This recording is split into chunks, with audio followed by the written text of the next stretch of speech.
All right, welcome back. We are looking at the Dallas Cowboys in preparation for the Bears Week 8 matchup in Dallas. Nasty defense. They've been very, very good this season. Micah Parsons, who is an absolute monster. Teams have been giving him a little bit of Khalil Mack treatment, which means run boots away from him, run the football away from him, put him in conflict, do whatever you can to slow down his pass rush. So let's take a look.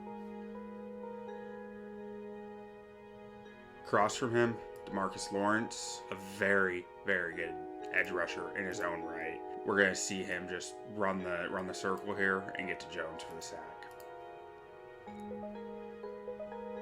The Cowboys have a strong rotation of their pass rush in general. We're going to watch Dorrance Armstrong, number 92 over here on the edge, and Tristan Hill, number 72 at the 3-tech, just collapse this pocket in on Jalen Hurts and force him out of the pocket and to throw the ball away.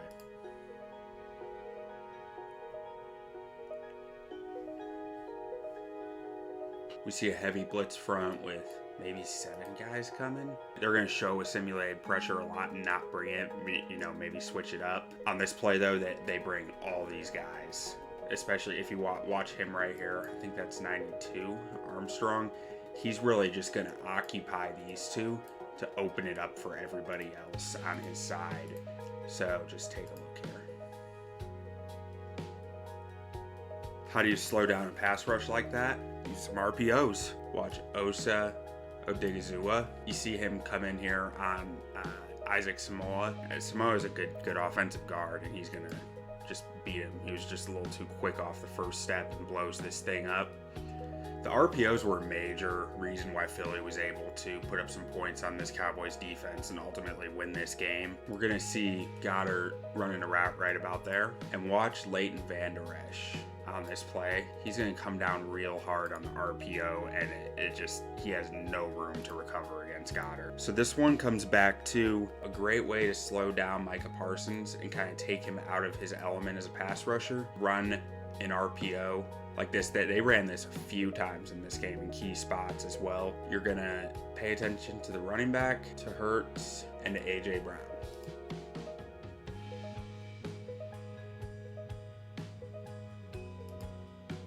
See, he kind of just freezes right here. He's not sure if he wants to come down on the running back, come at the QB, or follow over here. And because he does nothing, he leaves multiple options open. He's just put in a tough spot, and the Philly does an outstanding job running this. Same exact play on Parsons again. Watch A.J. Brown come over here. And A.J. Brown just gets easy into the end zone from there. Now this one is really interesting. I want to see you watch Devontae Smith right here. They're going to run a really similar RPO. Running back's going to come down. Hurts going to do a play fake and come out this way a little. You're going to see Goddard run this flat route this time. These two defenders, they will bite on Goddard's route, and it's just going to leave Devontae Smith standing all alone in the end zone.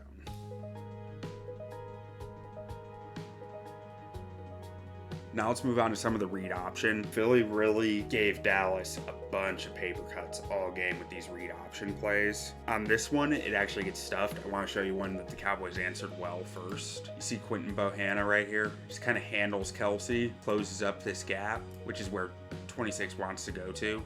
And 26 is forced to bounce it. But Micah Parsons comes off his block right here.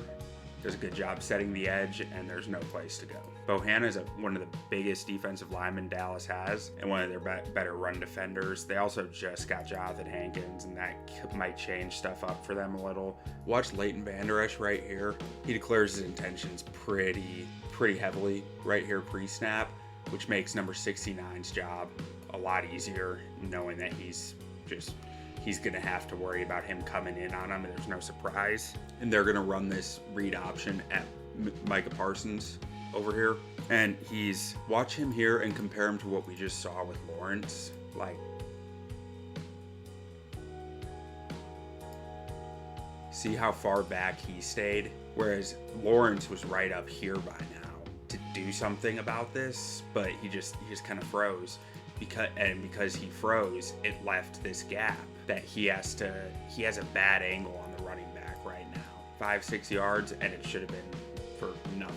So here's an example of moments where you can really run against this defense. Number 99 here, Chauncey Golston. He's 265 pounds, 270 pounds. He's light to be playing inside. 96 here, Neville Gallimore. He's right around 300, so he's on the lighter side to be playing the nose tackle like that. Overall, I mean, this D-line plays very light. You'll see Odighizu is like 280. You'll even see him put Golston, and in this play, Golston right there, it's about 265, 270, and Lawrence, who's like 280 on the inside at times. They really favor speed over size, and it means that you have chances to run on the inside, even when, like we'll get into later, when number 55 is in the game, running becomes a lot harder. But when their D-line is this light, you always have opportunities to run. So hand it off on the read option and just 5-6 yards easy. So this one, they actually do, they are a little heavier. They got 55 Leighton Vander Esch in here, 98 Quinton Bohanna, who's like 350 pounds or so. I mean, he's listed as more than that, but I don't know how true that is.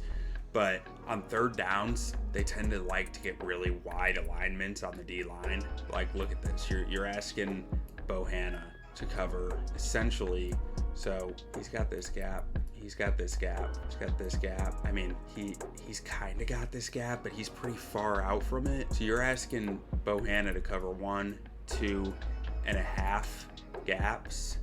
That's just a lot to ask of a nose tackle who's not, an absolute monster, who's not Vince Wilfork. And we're gonna see here, Eagles read option. Look at that hole. Bohanna's just not fast enough to cover that, and I don't know that he should be asked. Now we're just going to take a look at some straight run plays. Pay attention to when number 55 here is in the game versus not in the game, because it makes a big difference. You got 55 right here. This one is an outside run. Watch how he's just able to fill down and make the tackle for a loss. A little help from Parsons.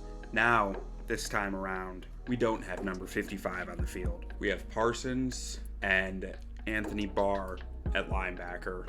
And then we got 2 box safeties right down here. So it's a heavier box, but it's lighter players in general. And the Eagles are still able to run on them. Maybe that's because their O-line's really good, but I think you can run on this Dallas defense when Vander Esch is not on the field. Another one, we don't have 55. We got Anthony Barr right here, and we got Wilson, I believe, is right here, box safety. We have another box defensive back up here, but really this is another lighter box. Even though they've got 8 guys in it, the weight is lighter, which means you probably got a green light to run the football. We're going to start taking a look at some of the coverages. Leighton Vander Esch, watch how hard he comes down on this play action, and it's just going to leave for one of these tight ends wide open and crossing the field against what I believe is cover 1. See, look at how far, I mean, that's 5-6 steps behind his guy there. This one was just an interesting look. So we see the nickel come in on a blitz, and we got man coverage. He actually goes back to the safety like that. It looks like they got man coverage there. We got this linebacker manned up on the running back, Goddard manned up on Vander Esch, and Brown manned up with Diggs. We just got him playing a deep middle. So it's a nickel blitz, cover 1 concept from what I'm seeing.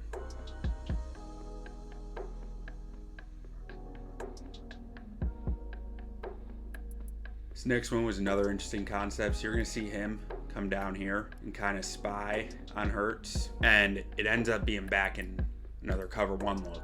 And we just got man coverage.